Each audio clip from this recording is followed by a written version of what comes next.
everyone, and welcome to Dragons, Gazelles, and Unicorns podcast. I'm Rosemary Truman. I'm the founder and CEO of the Center for Advancing Innovation and Ignite Social Impact, and I'm here to welcome Torii Hunter and Rodney Woods on the podcast. I'm very, very excited about this one. You all both have an incredible history of funding some of the best startups and trailblazing in many different ways. You're an inspiration, and I'm, again, very grateful and honored to have you on the podcast. So I'd like to start with handing it over to Torii. Would love to hear more about your background and your journey.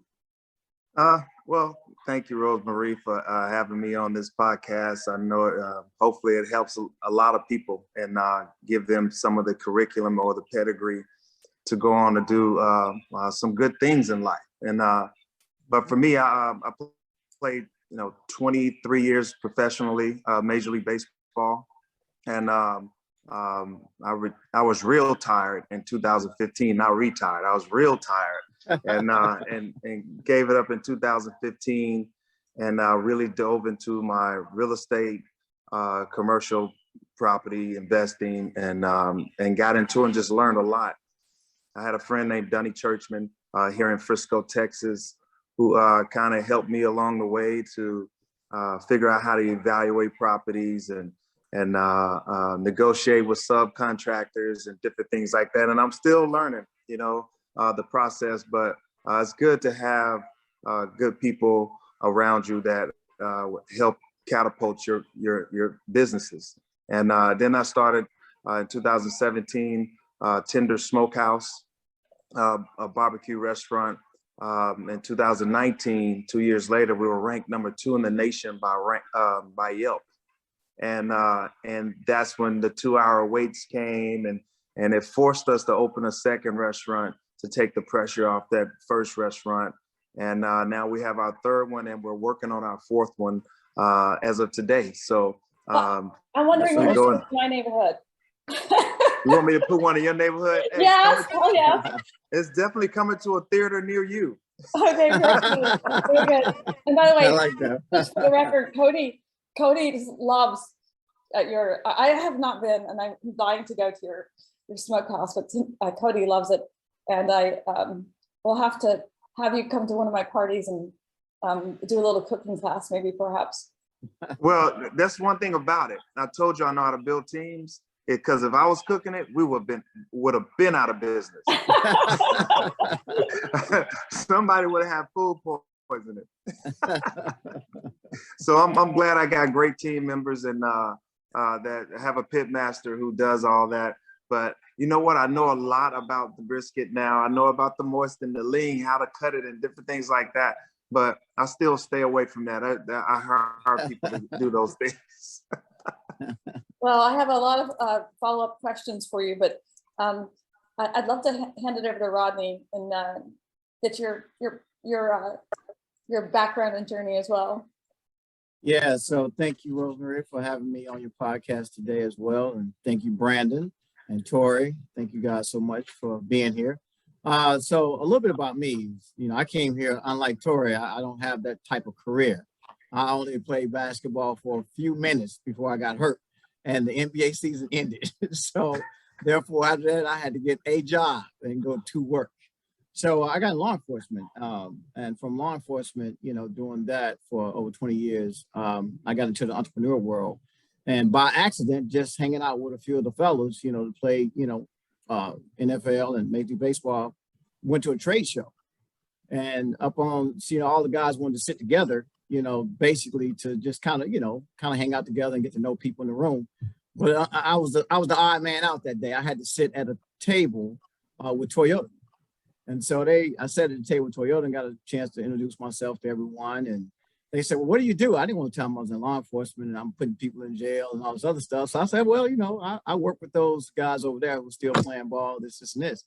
And they said, well, hey, can you bring some of those guys to our corporate outings or bring them to our shareholders meet? I'm like, what? They're like, yeah, we would love to have athletes, come to our trade shows and stuff. I'm like, yeah, that'd be great. Basically, that's kind of how the entrepreneurship thing started for me. I started working with Toyota, and I would bring a lot of, talent to their golf outings and shareholders meetings and trade shows and stuff like that. And Toyota kind of opened up like, hey, a lot of these guys have a lot of liquidity, and Rodney, a lot of the guys, why don't you teach them how to own some of our companies and be minority partners to some of our vendors? And that's how I really got in this whole entrepreneurship game and understanding what minority businesses was and this, that, and the other. Because funny story, Tori, they told me that they weren't gonna pay me anymore because I need to be a certified minority business. And I'm, Rosemary, you guys got to know me a little bit. I'm cutting up. I'm like, well, hell, I'm black. I got my NAACP. You got no choice. I'm a lifetime member. I tell Charlie this all the time. I'm black all day. I'm not gonna change. That was funny. That's funny. So they said, no, you got to get certified, Rodney, as a minority business. I'm like, well, you mean that my lifetime membership doesn't show that I'm certified? They're like, nope. You got to go to your local council and get certified as a minority business. So I had to come to DFW Minority Business Council here in Texas and get certified as a minority business. And then I got really interested in like, how does all this work?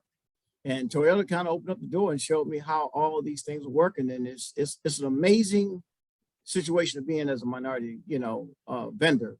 But, the challenges are, what I'm doing now is really just trying to help us understand how, Rosemary, how we gain access to capital, because like Torii said, if he was cooking it, we all gonna get food poisoning. So he's got to have the right people. I'm not throwing Torii on the bus, but he threw himself. It's a fact. It's a fact. You can't throw me on her bus. So I was like, wow. So we got to get capital so we can have, hire that right pit master. We got to hire the right people in the companies to help us continue to scale and grow. And that's the challenge. So now, fast forward after, a good career in law enforcement and now an entrepreneur for the last 20 years. And I'm not telling my age because it seems like I've been in this thing for a long time now. Well, you both look 12. I don't know. Thank you. Started when you were like 0. I mean, yeah. I heard Torii tell me played 23 years. I'm like, Torii, you like 18, 19 now. What are you doing? Oh man, I got 5 grandchildren. Oh my God. I would not believe that unless you told me. Wow. You're busy. I got 1 grandson, so you're busy. Well, my sons are busy. They need vasectomies, so hopefully they get them soon. So long and short of it is, Rosemary, it's like now the game has changed, and I work alongside of major corporations. We used to identify the supply chain for minority businesses and woman-owned businesses, and government business, LGBTQ businesses, any business that has a designation of minority status. Every major corporation is looking to deploy them to work for their companies, right? But the challenges at the end of the day, and Charlie and I talk about this quite a bit, is still the access to capital. So for the last 9, 10 years, I've been building Playbook Investors Network. And that's a due diligence platform with an investment arm. And so now all we're doing now is just taking in businesses that, basically most of these businesses sit in 4 different classes. You're in a class of 0 to 1 million. Your class 1 business, and class 2 business is $1 million, 10 million. And then a class 3 business is 10 million to 50 million. And then a class 4 business is 50 million and above. But at the end of the day, still a lot of these class businesses still need access to capital. So what we do now is basically clean up businesses and making sure they got the proper business plans or PPM or audit financials or audit review. Believe it or not, even on the debt side of things now, if you don't have key person insurance policies, you may not get debt capital. So a lot of people not understanding what that means. So you need to get key person insurance policy, or you need a succession plan. If something happens to an owner, what's going to happen with the money, right? Where's this company going to go to? So there's a lot of things that you don't really understand, and most of the businesses you've been just growing your business and scaling your business and trying to get to the next level, but you don't really have the reach or the relationships, and everything is relationship driven. If you don't know, private equity guys or VC guys or family offices, and I mean guys or ladies, because, there's a lot of ladies that have big funds now too. So I want to make sure I give, ladies their kudos too. But if you don't have those relationships, it's hard to navigate that space to gain access to capital. So we're just trying to bring that new environment, and Rosemary, using you guys, crowdfunding platform, trying to bring all of those things together where people now can understand, I can be in Minnesota with Charlie and Nicole, or I can be here with Torii and Brandon here in Texas and still reach investors, in California. But you don't know that if you don't have those relationships. So PIN is basically, in short, is a due diligence platform with an investment arm, but there's a whole lot of education that needs to be on the ground, not just for minority business, but businesses as a whole. There's just a lot of understanding, so that now we can, we can make America great if we really understand how we get capital, right? Mm-hmm. And we can also create a whole new environment, when it comes to social economic impact behind people. Mm. Yeah. So that's why I'm at today. I'm having fun with it. Yeah, you are indeed. Having fun. And just to put a point on a couple of the things you mentioned, we have a platform called Ignite Social Impact, which is a platform where companies and Tori's brother, Brandon Hunter, is raising money to companies can raise up to $5 million, and the entire dynamics for crowd equity funding have changed so that you can have one single line on the cap table even when you have 1,000 investors. So it's democratizing impact investing. So that's right. our mission. And thanks to you, Rosemary, that's how Brandon and I came together, even though I knew Torii. So, yeah. Yep. I know. Isn't it beautiful Yeah. to bring together? Oh my Yeah. God. I have so many questions and thoughts for you all. So, Torii, I wanted to go back to a few things that you mentioned, and I want to come back to Rodney, several things you mentioned as well. So, Torii, tell us about this Dunny Churchman gentleman. Oh, Dunny Churchman, he's from Sacramento, California, and played college ball with one of my teammates, Jock Jones. And it's crazy. It's funny because Rodney Woods touched on some things that we always talk about, just doors and opportunity are people that know people you need to know. And and so I'm able to meet people from different arenas or different aspects of life. And it just so happened this guy I met through a mutual friend, which is Jock Jones. And Donnie played against one of his friends, and Donnie asked me to ask Jock, did he know one guy? And then Jock was like, yeah, I know that guy. So I called the guy to talk about Dunny Churchman. and he said he's a stand-up guy, great family. They're all lobbyists and did real estate and different things like that. And we talked for about 3 years, meet for coffee, almost every week, twice a week. Wow. And we just talked about the plans of downtown Frisco. And he will go into the city council and the mayor's office and just talking to people, getting to know people and learning the process. And we got an architect together. We put all the things on paper that we wanted to do. We just scoped the land, did the demographics. We count cars, man. We did all kinds of analytics, paid people to do analytics. I saw the gas stations and count the cars. Like, hey, 22,000 cars a day that came through downtown Frisco. Okay. And he kind of taught me how to do it. And the lady that we hired from California came here for a week and did a big study on how many people come through doors and how many cars come through the downtown area. And I was just amazed on the whole process. And so Dunny Churchman is a guy who owns NAC Development and NAC Construction company down here in Frisco, Texas. He lives there and he wants to do something in the community. I'm 15 minutes away, so I wanted to be there with him. And he's the one that really got me going into the commercial real estate aspect. And then the residential development that I do is a guy named Reginald Rembert Holmes. He's a builder. He's an engineer. He was an engineer for NASA for a long time. And then he said, I can do real estate. And 25 years ago, he went to real estate and doing developments in residential areas. And that's how I really got into real estate and just people around me that I've known in whether it's charity events or through baseball, shaking hands and kissing babies and doors. You know what I mean? Doors. Hey, Torii. You got the blueprint. You got the blueprint for all the fellas to follow, because that's the true blueprint, especially from an influencer like yourself. And that's the things that we try to share with all the guys and ladies, who have that influence.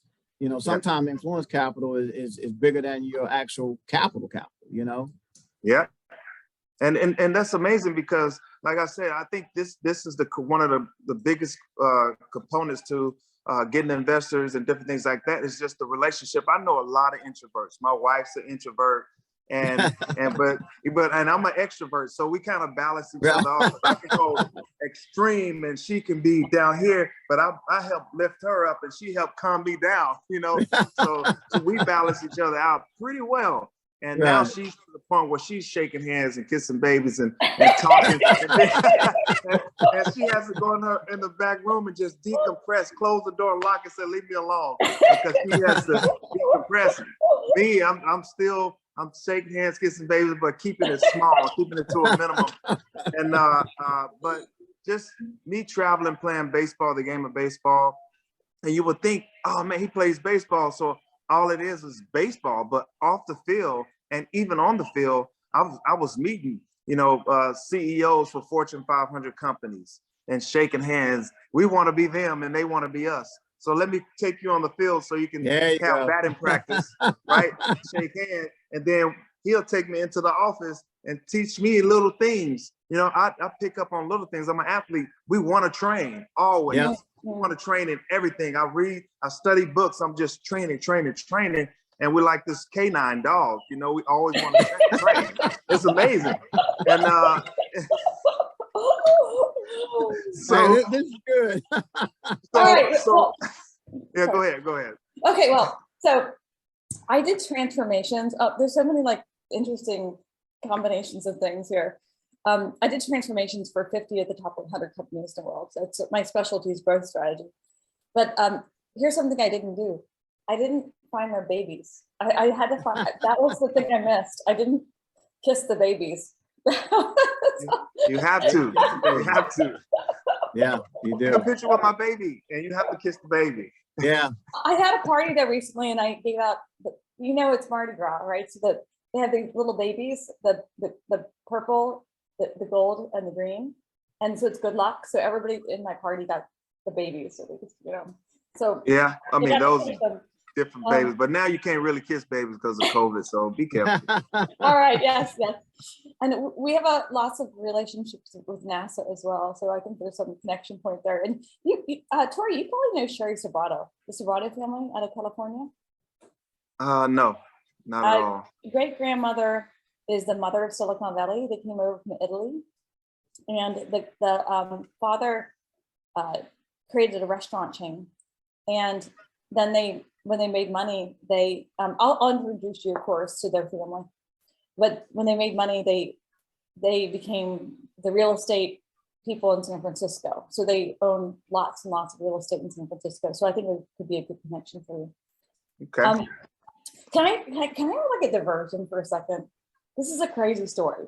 Are you ready? Mm-hmm. Okay, for both of you.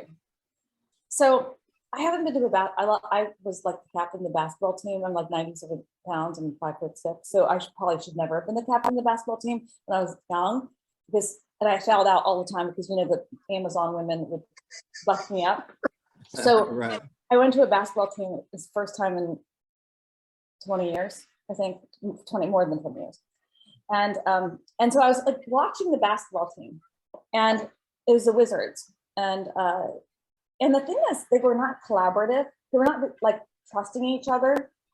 That's how you win a game, is you trust each other. You have to trust your team, and you have to be kind of collaborative, and you have to be aggressive at the same time. So anyway, I was noticing that these were some of the issues. So I went down to tell the captain the coach of the team. And of course they wouldn't let me. So I wrote a note. And at halftime. I believe you really did that too. I did it. And they almost arrested me twice, by the way, last night. Okay. But I had fishnet hose on, so they probably didn't arrest me because I had fishnet hose on. But so anyway, that was probably not the right thing to do, but I just wanted to ask your opinion about it, because I thought that it was very obvious they were losing because they were not trusting each other. They weren't passing the ball. And when someone's open and they're closer to the net and they're a good shot. I mean, for example, when I played, I was not a good shot. I could steal the ball, dribble it down, and then I'd give it to somebody who's a better shot than me. And there were some good people on the team. But I don't know, what do you think about that? should I have been arrested or should I should I have done that? Was it naughty? But actually they won. They came back and they were very aggressive. And they actually both wrote the note, which is the owner of the team read the note. I don't know if Torii want to take that on. Rodney, you tell you that's basketball. That's you. Yeah. So no, every sport is different. And actually Playbook is basically a play. I tell everybody that you got to run a play, but you do have to communicate. You know, in basketball, you definitely got to communicate. You know, baseball is different as well. Football is different. You got to communicate. But, you know, you look at the communication, it's on and off the field. You got to communicate in every aspect of everything you do pretty much today. Because if you don't communicate, then nobody understands what you're doing or how you're doing it. And we got to communicate very well to an investing public that's saying, hey, you know, am I going to take a risk and put money into your business? Or, you know, and basically communicate to that investor or investors or banks, what have you, it's really investing in you. So you got to communicate your story to the investing public. So I think you did the right thing by communicating, but you took a chance on getting arrested for sure. Oh, I know, but I just was like, I didn't think that they would go that there were so many security guards, and then the marshal looked at me and said, yeah, go back to your seat. And said, here's a little piece of paper. Right. But baseball's a little different though, Torii. You know, communication is, it's a little different. It's a little different, but almost the same. I will use, like, for me, it's more of that entrepreneur reason why I can open up the restaurant or the Maker's Gym or the Cigar Lounge, because I know the weaknesses and the strengths of myself and others. Yeah. One thing about baseball is an individualized team. I'm gonna always use baseball references when we're talking in this forum. You know, baseball is life. Life is baseball. So I'm a center fielder. I know I can run balls down in that area. I cover my area well, but the left fielder and right fielder, they do their area. They might cover less because I can cover more, right? But the shortstop, the second baseman, the first baseman, the catcher, the third baseman, they all cover their area well. So if I'm in center field and I don't really have a team and my team is weak in some areas, then I have a better chance of losing, or I'm gonna lose every game if I play for myself. Yep. So I build teams, whether it's in the barbecue restaurant, whether it's the creative co-working space that I have, whether it's the cigar lounges that I have, or just investing with Admiral Capital with David Robinson and different things like that. We build a team. Guys might have some influence in marketing or branding. Some guys might be good at operations. Some guys might be good at, big data or whatever it may be. And that's the team you have to try to build. I have fences with all my businesses, whether it be the real estate attorneys or all my attorneys or financial or CPAs or whatever it may be. So I know how to build those teams and get me going. And that's one thing about sports and about entrepreneurship and about, building companies and different things like that is build your team. And if you have a weakness there, you got to try your best. You either fill the void till you find someone. Or you keep them there till you find someone and make them better. Or you, like we say, hire slow, fire fast. Because I hire slow, so I won't have to fire fast. If I didn't hire slow, then I fire them fast because they can destroy your team. You're making me feel better, Torii, because we've gone through 2,200 applicants for this one role that I'm trying to fill. One role. One role? One role. We had 2,000 applicants in 2 weeks.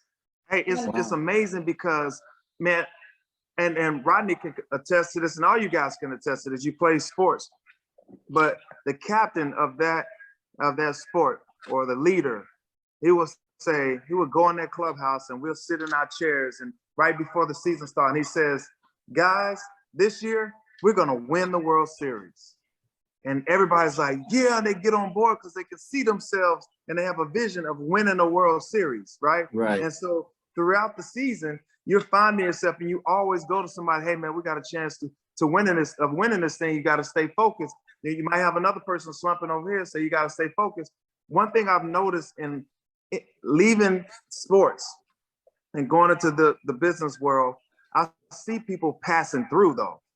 They don't have a vision, right? and they don't Yep. have a vision of a World Series. So it's hard to work with someone and hard to really, their whole thing is like, I need to pay my next bill. That's not a World Series, it's not a vision. Yep. So what I do is try to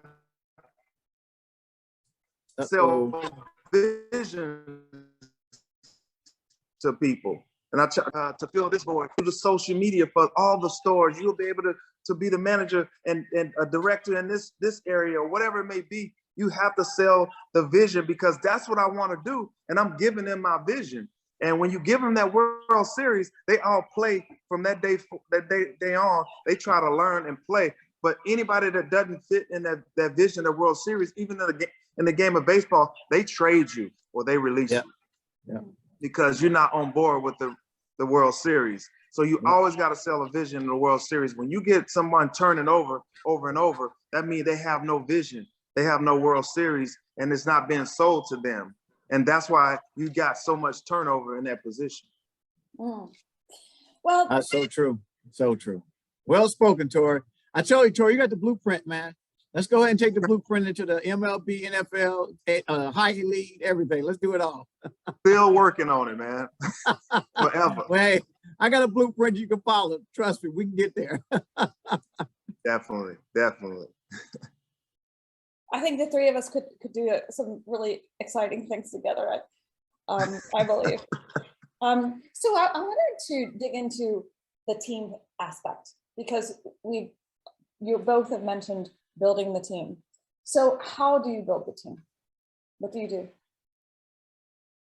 So in the business world where I'm at today, because it is about the team, because I'm actually like fixated in every state, all 50 states, Rosemary. When I was traveling, and I was traveling roughly maybe 122 flights a year before COVID, because I would actually visit the city and meet with the councils and everything else, because I wanted to understand everything. That was my way. So how am I going to penetrate all 50 states and help all these businesses and then have a platform that I'm going to actually send everybody into this whole ecosystem, right? So I started looking for teams. My secret sauce was looking in the corporate realm, because in the corporate realm, a lot of people were still disgruntled, didn't want to work in corporate America, wanted to have, life on their own, life on their own terms and monetize the way they wanted to monetize and grow and scale. So my secret sauce was looking into the corporations and finding those individuals who want to be a part of a winning team, like Torii said, who wanted to win the championship, in entrepreneurship, meaning that's financial freedom, right?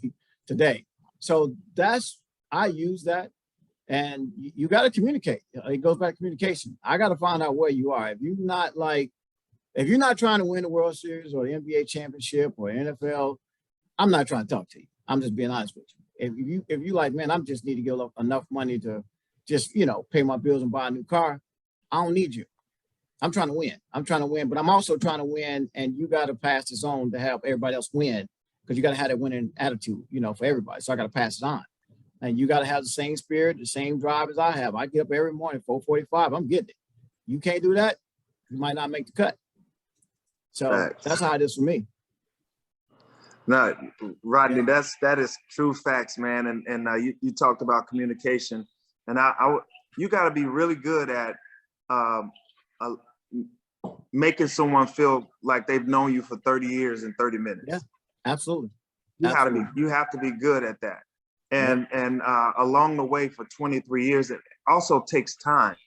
So me building relationships and getting through doors and in rooms that I shouldn't have been in and don't know how I got in, but baseball allowed me to get in these rooms with these billionaires or whatever, Fortune 500 CEOs or whatever it may be. I was able to get in these rooms through something that I was doing. And it made myself valuable enough that I could get there. And these guys were able to get a chance to know me in 30 minutes. And it felt like it was 30 years because that's who I was. You're right. That's when they say, and that's when they say, man, let's go to lunch or let's go to dinner or let's have coffee. And they pay, of course, but and so the conversation that I have a comfortable conversation to where I open you up, because I'm gonna open myself up. And then they go, he opened himself up.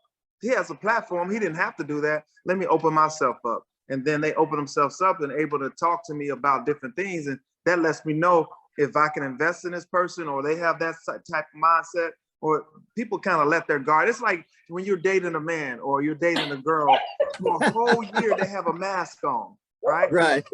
And then after a year, you know, or either they get married, you're like, who is this woman? Or who is this man? Who are they? Right? It's somebody totally different. And that's when I, you know, and me allowing them to know me in 30 minutes, like they've known me for 30 years, allows them to take that mask off. Right. And then I can really hear what you're all about and hear the purpose in your business, hear the purpose in your vision, hear the purpose in what you're trying to do and accomplish. And once I hear the purpose and I see that there's a purpose where it's a solution to a problem in the world, then I say, hey, this is what I want to do. I want to join you, or I want to help you, or I want to whatever. And all the people that I've met, I call them and to get information. And like he said, communication, like Rodney Woods said, communication is key. Getting a chance to have a curriculum on how to speak. Read the book, Art of Communication. Do some things and don't think you know it all. Don't get to a point where you stubborn, and which causes your procrastination, becomes your stagnation that makes no transformation for you. So, and that's what we have to try to figure out. Absolutely. Well, oh my gosh, I have several things to follow up on here.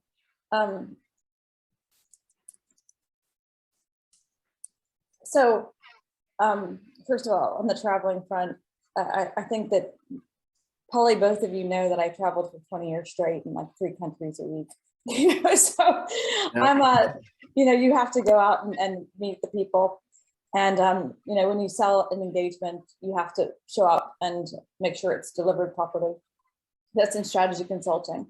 And then on the team building, we use this thing called a fluid intelligence test to determine what troublemaker score someone has, what compassion they have, how narcissistic they are. And watch the narcissist. Ooh, I've seen that a lot. Yeah. So basically, because you know, actually, for leaders, they need to have a little bit of a higher troublemaker score, and like a medium level compassion score, and the highest openness score to drive and trailblaze if you're looking for startup leaders. And then we did a project for the Kauffman Foundation to identify why do startups fail.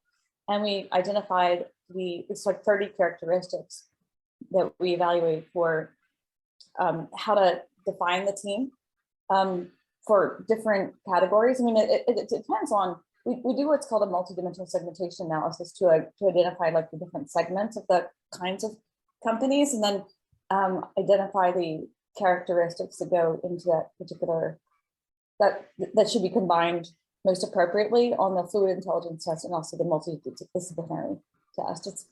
It's probably overkill. I will say this, I don't know if it's the same, but in baseball they have things called analytics, right? The analytics, I think, is a part of the game, and you got to have the data, what this guy hits with 2 strikes and different things like that. But you got to have the people in place if you want them to hit better with 2 strikes in a 2-out situation in the bottom of the 9th in a clutch situation. Geez, wow. You have to have, we have all kinds of data. I mean, you'll be amazed. It's just data and analytics, right? But what data analytics does not measure is character, chemistry, camaraderie, and fight. Yeah, right. And people go, now there's teams that are doing almost 100% data analytics, and they forget about the chemistry, the camaraderie, and the fight, the grit, the grind. Right? Yes, they're forgetting about that, and they don't put the right people in place. That the analytics should hit this person, the coach, and the coach a good coach will figure out how to make that analytics better by digging deep into them and get into the mindset, shift their mindset, then you shift the analytics. Yep. So if you don't, go ahead. No, I apologize. I didn't mean to interrupt you. The grit, the grind, the what? There was 3 things. The chemistry, camaraderie, the grit, the grind, You know, all those things that you can't measure. Like if you catch the flu, right? You can't see it, you can't measure it, but you know you got impacted in a big way. It's the same thing as chemistry, camaraderie, and grit the grind. You can't really measure it. You can't have big data. You gotta find it, right? And you gotta have the right people in place to, if it comes from the top, like front office or whatever, and it hits that coach, and you get the right coach that can go and say, you know what, I'm not gonna talk about your two strikes, striking out with two strikes with 2 outs in the 9th inning. I'm gonna show you what to think about in those situations. Yeah. Then if I shift your mindset, then I shift your whole game and your whole life. Yes. Like this guy last night in the basketball game, he was 7'3". My little brother was 6'9". So, I mean, I was like, I wanted to put a basketball in his hand. You know, he was a kid. He was very gentle. He was a very gentle guy. So he didn't, his defense, I mean, he was doing defense, but I think he was conscious of how he was being attached to others. I could tell he had a gentle soul. Yeah, but that's, you know, that goes back sometimes, like Torii said, and I echo everything that Torii's saying too, because it's the truth. But everybody don't have a dog in them, though, Rosemary. They don't have that dog in them. You know. It's, what do you mean? If you don't have it, you know, you got to explain the dog. Yeah. So you got people who analytically everything is perfect, right?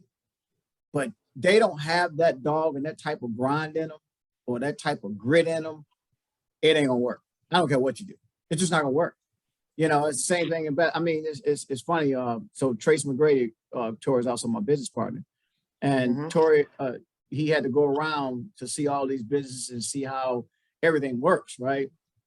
But you know that Trace is a hell of a basketball player, but things he did was kind of effortless, even though he had a little silent dog in him. He was just silent. He didn't say a whole lot. Like me, I chirp. I'm talking. I'm gonna get in your head. I'm gonna talk about you. I'll talk about your mama, whoever. It don't matter.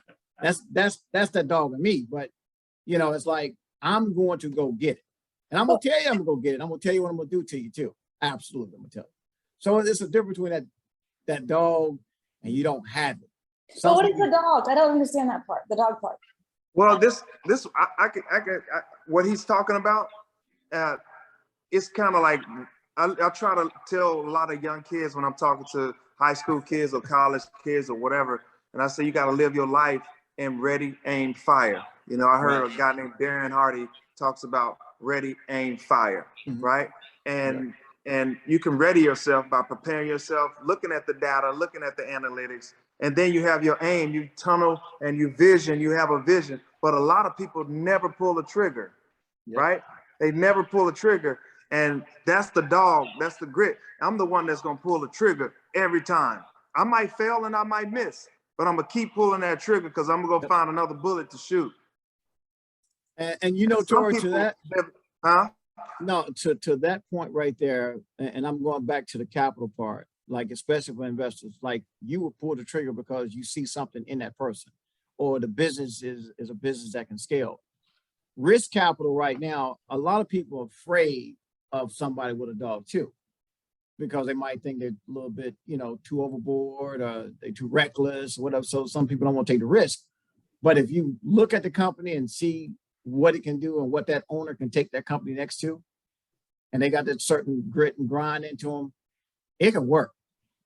You just got to sometimes, that's what a risk is. And like Torii said, he's going to take that risk, you know, where somebody else is just, they gonna look at it, analyze, and they're gonna never pull the trigger on the deal. Never.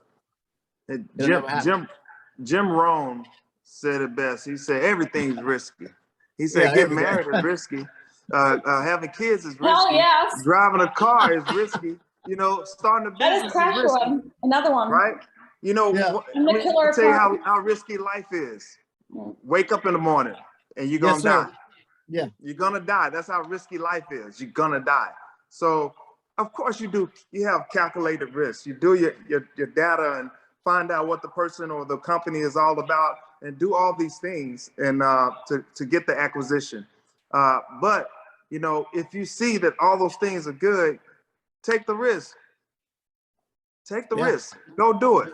Everything's risky. You're not going to die. We got to bottle what Tori's saying. You got to bottle that up and give that to every investor platform across the country. That's what we got to do.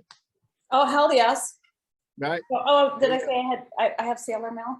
You can say Charlie? Hell yes. It's a thing called hell, and people go through it a lot. And you told me not to curse. Really? I don't even know if that's a curse word. I think people go through that. Hell. I know, right? When you're going through hell, keep on going. Keep going. Yeah. A proverb. Yeah. Yep. It is. Well, gentlemen, you're incredible. I have a list of most amazing wisdoms for startups that you have provided today, and everyone's going to love this video and learn very much from your wisdoms. I guess I'll ask. We only have 6 minutes left, so if you could spend 1 more minute saying, what else have I not asked, or what would you prescribe to a startup that you haven't mentioned yet today? You know, for me, and Rodney might attest to this, and everybody might attest to this, for you to start, right? That's the true pulling the trigger. That's you living your life for ready, aim, fire. But even when you pull a trigger, you're gonna fail. So I'm letting all the startups know you're gonna fail. But in your failure, right, you actually lift yourself up and you learn a lot. You know, you start with putting the seed in the ground, right? The seed does not pop up right away. It actually digs roots. It gets roots, and it goes down deeper in the dirt, and it goes even further, right? It has to get good roots first and get dirt on it first before it can pop up. I heard Miles Monroe explain this 15 years ago, and it made sense to me. Everything that you do, even when you're failing, there's only winners and learners. There's no winners and failing unless you never started again. Then you become a failure, right? There's winners and learner. In that whole situation, this pops up after getting your foundation, after getting the someone stealing money from you, after all these things that happen. You actually learn so much, and then next thing you know, you see this. And when you see this, you got to trim it, get sun, water it. And even the most important thing about startups or any business that you're starting, it's time. Time. A lot of people cannot wait in time and keep putting in the work, keep trimming, keep getting the sun, keep watering, trimming, sun, water, trimming, sun, water, time, right? The time is what helps this thing grow strong. It already has a foundation, but sometimes people want this to grow without a foundation, and when it grows, it just falls right over, and everything is chewing on it around it, and it never really prospers. So accept failure. The fear of failure, what kills everybody. Richest place in the world is a graveyard. We know that. So stay focused, stay strong, accept failure, learn from it. Winners and learners go on to the next level.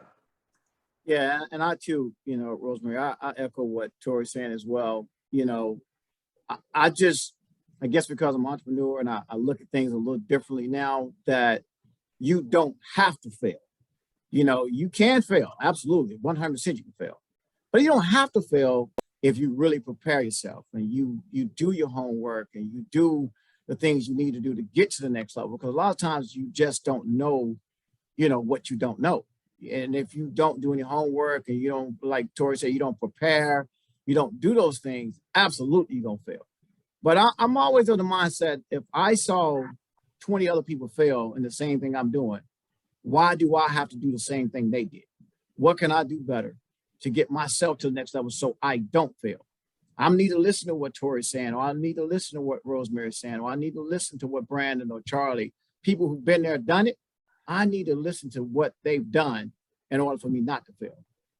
And I need to have enough of my attitude and put down the ego to understand that I haven't gone where they've gone. I need to understand how I do not fail and get my company to the next level. And at the end of the day, I know it's two things I got to have. I either gonna have to have the access to capital to get to the next level to hire the right people or buy the right equipment. And that's really what it is. At the end of the day, that's truly what it is. It's not for me to go out and buy a Ferrari and buy a house and this. So if I make the company good, we can do all that anyway. But at the end of the day, I just need to understand my lane and understand what those other lanes look like. And people have gone down that path and follow those. So I don't do the same thing. So I don't fall in that pitfall of just having a failed company and start. Because sometimes when you fail, you really can't start over sometimes. You've done, you too far gone. You can't start over, especially as a small entrepreneur business or minority business. It's hard to start over because you really don't have a liquid asset or you don't have access to capital. So you really can't afford to fail. So do it right. Pay attention to what Tori's telling you. Pay attention to what Rodney's saying. I'm not saying we're a subject matter expert in everything that we're saying, but we've gone there, we've been there, and we've seen everything else that fail. So we can show you like 100 other companies that fail, just like losing money. Every financial institution has a fiduciary responsibility of money. That doesn't mean you're going to lose. There's a risk associated with every dollar. Like Tori said already, it's a risk of losing money. But if you don't know anything and you don't know why you lost that money and how you lost that money, that's your fault. You didn't get a chance to understand what this really is, right?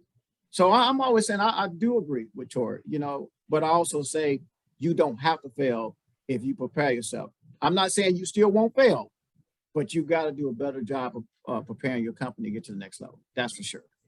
Well, Yeah, I want to reiterate. He's right. There, to fail, that's a different wording that I use. I use failure because you're gonna have failures. Even if, Right. when you the end zone is there, but it takes you 4 times to get a first down, and so you're gonna have many setbacks. Put it like that. You're gonna have setbacks, and don't let a setback hold you back. Prepare for a comeback, and I think that's what I was trying to say. As far as a complete failure, that means you never tried it again. You're going to have setbacks and you're going to have these things. Just make sure you keep trying to get these first downs so you can get to the end zone. And I agree with him. Everybody doesn't have to fail. Me as an investor and an angel investor, real estate investor, technology investor, whatever it may be, you come to me and you say, I'm going to win, right? And you're winning and winning and winning. I'm listening to you and I don't see your portfolio. You just come to me with winning. I'm not investing in you. But if you come to me and you say, I failed for the last 20 years in this space and I finally figured it out, I go, hell yeah, I'm investing in that person. I say hell yes too. It's a definite hell yes if you failed several times. Oprah Winfrey said to me 10 years ago, she said, Tori, people are going to come to you with ideas and different things like that. No, that's not what you want. You make sure they almost drown and fail like 30 times before you even say, you know what, I want to take you higher. Right. And that's what I want, because I want the person that went through all the failures and the woman went through all the failures. And then me as an investor, I can invest in your failures because you know what not to do. You've been there, done that. Yep. And now I can take you a little higher. Yep. Well said, Torii Hunter. Well said. I have to just, I am extremely grateful for your time today. I'm going to try to summarize a few things that you all mentioned today that are amazing. Communication is critical. And I think tenacious communication is critical because, so for example, my email box is a black hole. And if somebody writes me an email 3 times and I don't see it, it's not because I'm ignoring them, but the communication also on a deeper level that you all mentioned is critically important. Building the relationships and getting yourselves into the situations where you think that it might be, you're in the room with the billionaires. And as you mentioned, Tori, you just do it. Like I did last night and almost got arrested. You sometimes do it. But just, almost is like a horseshoe being a hand grenade. They're not the same. So it never happened. So you can't say you just didn't get arrested. I didn't. You did what you did, and there's no fear of trying to get arrested because you did it, and it never and the rest never happened. Shouldn't even be a thought. No. Yep. So shift that Right. thought process. You did what you needed to do. Yeah, I did. Well, I was like concerned. I was concerned. Right. Because I recognize the same things when it's like this memory that I had from when I was little, because I haven't seen basketball for so long, and it just jarred in my head, and I was thinking that I knew exactly what was happening. Well, at least I thought that I did. So you said open yourselves up, be transparent. I love procrastination becomes stagnation. Chemistry, camaraderie, grit, grind, ready, aim, fire, pull the trigger, going to find another bullet to shoot. I guess it's the dog, right? Did I get that right? Okay. That dog, gotta have that Well, dog. the dog thing, I got. Everybody don't understand the dog, but believe me, We'll have another people who got it, they know. podcast of the dog. Yeah. Take the risk, bottle it up. And even when you're pull the trigger and you're failure, you learn a lot. It's like a seed. You have to see where the roots grow, and there are winners and learners. And something that you mentioned actually, which I think is quite important, Torii, is the stealing money from you. I mean, probably all of us on this call have had that happen, and it's very depressing that you have to get over it. Yeah, I definitely think that. Did we freeze? Interesting. I think. Oh yeah, she froze for a second. Yeah. You froze for a second. Sorry about that. Water, sun, time. So I had this fortune teller tell me, this is about 20 years ago. She looked at my hand and she said, don't finish what you started. And even if you have to pivot, obviously we all pivot, but the time part, while it drives me out of my mind, is the hardest thing to overcome, in my opinion, is the time part, because it's, because I want things to happen more quickly than normally. I think all of us do. Yeah, you gotta have patience. It's like a sinful nature. Yep. For everybody. You gotta have patience, though. You gotta have patience. Oh gosh, I've been working on that for 30 years. Probably 35 years. Yeah, and it might be the 31st year hit. Everything hits, so it takes time. Yeah. It takes time. Prepare for setbacks, prepare for a comeback, get your first downs. You don't have to fail. You do your homework, and I'm a very big believer in that. I think that you could read someone's soul through a financial model. So if you really analyze all the variables, tops down, bottoms up, and sideways, you can really do a lot of analysis, Rodney, to try to prevent failures.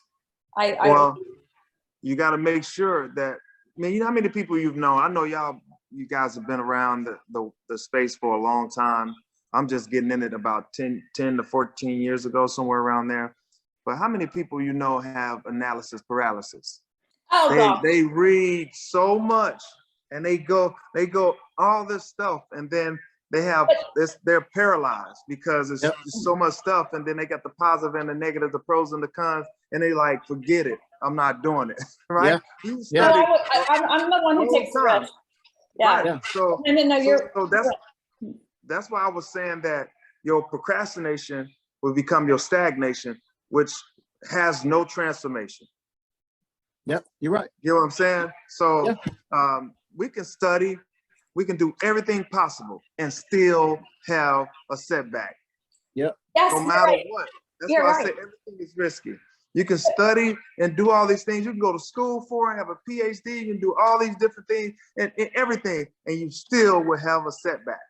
Yep, you're right. But that's one thing I tell people all the time. You got I go talk to the University of Arkansas, Pine Bluff, University of Arkansas, and I'm talking to the PhD, the master class people got these, and they're gonna leave college and go into the world. And I say, hey, congratulations, you guys. It's like a Ferrari on the street, and everybody's gonna look at it and go, wow, nice car. Woo, that's cool. Different things like that. And then there's traffic, and you get stuck in traffic. You got to sit and wait because you're stuck in this system, and you got this. You know about data and analytics, and you're stuck. Right? Me, I'm more of a Jeep.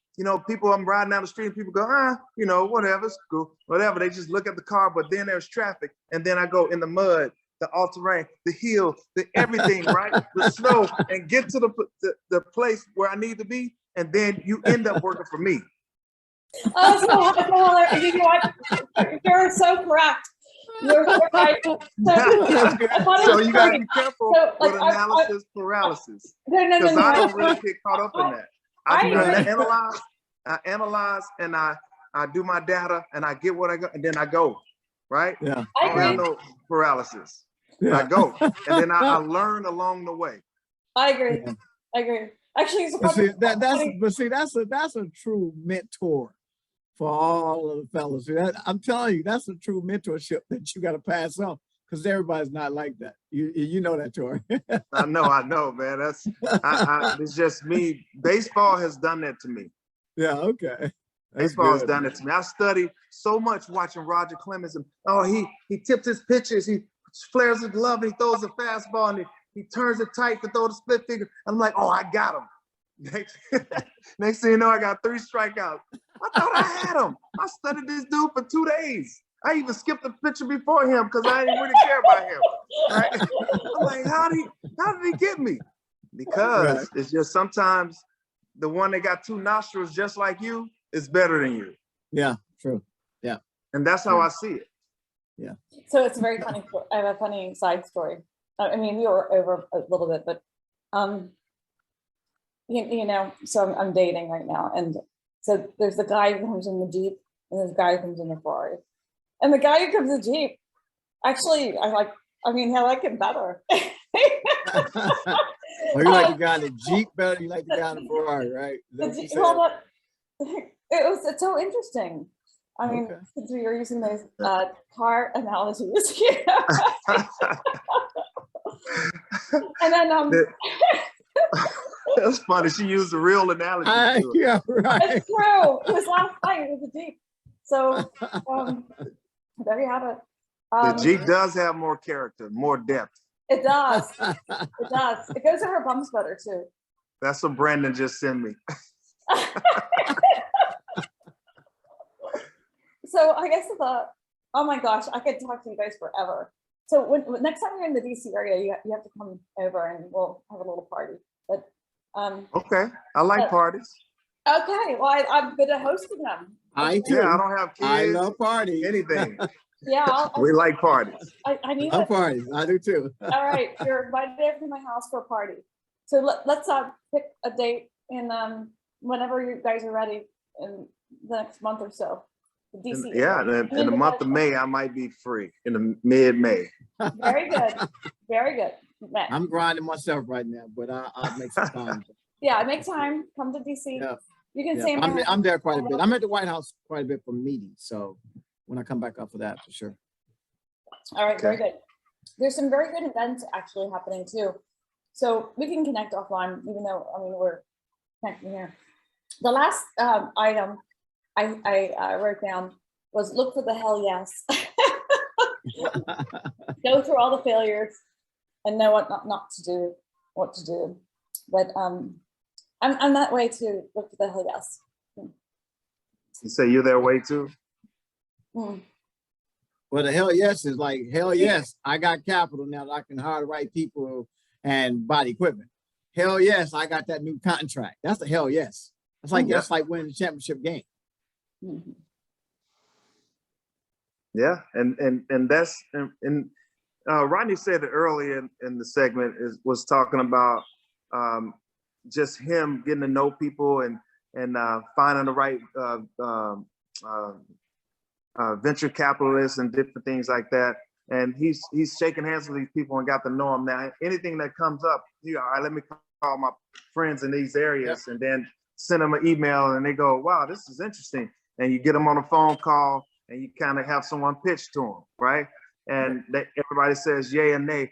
And it's all about networking. It's all about getting in those rooms. And I have a country full, or maybe the world full of people on my email list that I can call and be like, hey, can you look at this? Can you get this? And I call them. And even in baseball, all my friends, they're $1 billion worth of income, right? That they've made in the game of baseball, $1 billion. And so just the game itself I actually have access to capital. And whether they do it or not might be different. But but just giving them the opportunity, just the access, I can go into them and say, hey, here's a real estate deal. You know what I've done in the past, but this is what we have now. And they go, man, I saw what you did in the past. How can I be down? How can I be in? And that's how you get those things. It's all about time. It's all about taking your time, getting to know people. In the next couple of years, you're gonna be like, wow, this is amazing. Now you got a Rolodex. They don't even use that no more, but they got those, and you can make those phone calls. Right. Oh, and let's not forget about kissing babies. Kissing babies is more like networking. That's all. When I say that, and you don't literally go kiss the baby, you get smacked by the daddy or the mama. But you shake hands, kiss babies. That when I was playing baseball, Sean Figgins and Garrett Anderson and all these guys, when I was with the Angels in LA, they say, oh, there go Barack Obama, and the reason they say that is because like a president, they go and they shake hands and they have the photo op and different things like that. And I did it more than most. And so that Sean Figgins and all them said, hey, what's up, Obama? They would call me that. And so, even before that, before I went to Angels, all those years with the Twins, 16 years, I shook hands, got to know people all over the place. We go to Chicago, Seattle, and I know people in all those places. And I would meet them for breakfast or lunch before I had to go to the field at 1. So, and they're taking his phone calls, believe me. And they take the phone call. They really take the phone call. And it's pretty cool because of the platform. And over time, I actually built those relationships because it wasn't, during that time, I didn't need their money. I didn't need their funding. I was my own company. I had to find my marketing crew. I had to find my CPA. I had to find my agent and my attorneys and all those things. I was my own company, right? And still my own company. And I own other companies. So my first order of business was my family and then me as a company. So you do have a company, whether you're an entrepreneur, whether you know it or not, whether it's with your family, with your household, and that's your first order of business. So if your household and your stuff is in debt, you pretty much gonna put my stuff in debt. Yep. Right. Okay, well, last thing. This is important. I have a ½ acre in Bethesda, which needs a gym. You say what now? Well, the Maker's Gym is a creative space. Oh, it's a gym for the mind. So it's got podcast rooms. Oh, okay. I didn't realize made to create. What about Matt? Yeah, so it's for, huh? Matt Kemp's gym. Yeah, well, Matt Kemp has something called K27 Performance, and that's in our building on the first floor. But on top of that, the second and third floor is 13,000 square feet of podcast rooms, recording studios, photographer rooms, sound stages, conference rooms, and meeting rooms, and 13,000 square feet. And you can become a member of this space. And it's just like a gym. You go to a gym, you're a member of this gym. That equipment that you have is very expensive. So people get the membership so they can utilize the gym, right? Without buying the equipment. It's the same thing in our podcast rooms, photography rooms, sound stage, recording studios, conference room, meeting room. You become a member there, but you get to utilize all the things that we have in there. And without buying these mics that are, $1,000 with all these things, you get a chance to use it as a member. And that's what the Maker's Gym is. I'm about to check that out, Torii. I heard about it. Brandon had actually told me everything about it, but I'm gonna definitely come check you guys out for sure. I'm check right us down out, the road. man. Yeah, I'm coming for sure. You can go to the website at www.makersgym.com. It's like I'm There you selling go. a pitch. You gotta throw it out there, man. Throw it out there. Shameless plug. Yeah, So, yeah. okay, No, I'll have to I'm throw out coming. a couple of things at the end, but I want to talk to you about that further. But so Ignite Social Impact, Torii, Brandon, we all came together through Brandon. And Ignite Social Impact is the platform where you can invest in Brandon's company, and Torii is working on that. And also Rodney is to So then also the Center for Advancing Innovation, where I'm the CEO of both of them and the founder and CEO of both of them. The Center for Advancing Innovation is a nonprofit, and we basically catalyze startups that have significant social impact. And we're backed by the Walton family and the Silicon Valley Community Foundation, which I mentioned before, Sherry Sobrato and others. And it's a nonprofit, so it's a platform for companies to get a mini MBA. Alice Walton? Alice Walton, yeah. Alice Yeah, Walton. Yeah, I'm doing a lot of work in Bentonville right now, downtown Bentonville. So I'm familiar with the whole family. I'm from Arkansas, Pine Bluff, Arkansas. So I'm familiar with the family. Alice Walton is very innovative. The museum, coffee shop, she does a lot. Yeah, Alice is the one who approved our project, our first project. It was called SCALE, Supply Chain and Logistics Enterprises. And so we basically planted 25 new companies in supply chain, innovative supply chain companies in downtown Bentonville. And, of course, it's not something that they would ever have done. So Alice Walton made the approval for it, and it was enormous success, actually. Yeah, great family. Great family, great family. And the brothers were very close with them too, Tom and Stuart. But Alice is a #1 fan in that arena. And so we should talk about a bunch of other things, it seems like, as well. I'm very sorry that I kept you guys so late, but I'm really grateful for your time. I mean, I'm very, very grateful. I think we could have like 10 other podcasts. We should definitely talk business after this. Yeah, this has been really, really good. So, Rosemary, thank you for having myself on, and Torii as well. I know we had Charlie and Brandon, so thank you guys so much for having us. I'm also put my little plug out here, so go visit us at www.playbook.investorswithanSnetwork.com. And the PN community is being launched on next week, I think April 3rd, April 4th. We built a whole PN community because I want an environment where everybody can actually live and see real people and see real, hear the real stories from real investors like Torii and others, because sometimes you don't get a chance to interface with that type of stuff, So, but visit us at PlaybookInvestorsNetwork.com, and the PN community will launch next week, officially Monday. Very good. Thank you, guys. I'm very, very grateful. Thank you, guys. Charlie, you have a good one, man. Take care. Go Twins, and go Notre Dame. Go Irish. Fighting Irish. All right. And Rodney Woods, man, I'll get your number from Brandon, so we can chat it up. Yes, sir. Yes, sir. Well, congratulations on everything, man. Appreciate it, man. Still learning, man. Still working, still moving. You know that. I was real tired, never retired. Yeah. Great job. Great job. All right. Thanks, Brandon. Thank you. Thank you, Peter. Rosemary, thank you for getting it together. Appreciate it. Oh, my sincere pleasure. I'm very grateful for you guys. Hey, we gotta go see Charlie, Torii, soon. Anyway, we gotta go out there to Minnesota to visit Charlie when it gets when the weather gets better. I'll be in Minnesota in August. It's the only time the weather's great. August sounds good. Oh, come on, man up. It's April 1st tomorrow. Okay, I have an idea. Okay, so we're planning a mini Davos on the first weekend of June. And there's gonna be like a lot of heavy hitters, like the CEO of Children's National and some really great people who, Greg Charlotte, who's written a couple books. He's a doctor, but you could look him up on the internet. He's pretty famous guy.